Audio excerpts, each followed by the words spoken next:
how to show billing details in your Netflix account on your mobile phone. And okay guys, here in your mobile phone, go to Netflix application.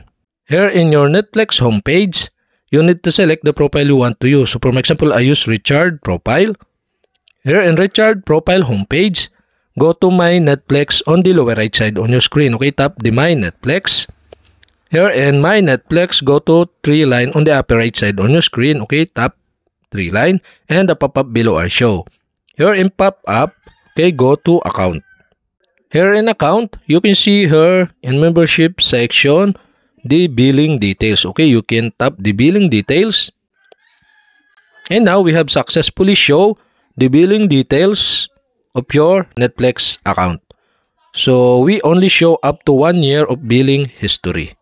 And that's it. Okay, you have successfully show billing details in your Netflix account on your mobile phone. And okay guys, if you have a question, kindly comment below. And don't forget to hit the subscribe button and the bell to notify you if I have new video. Okay, thanks for watching.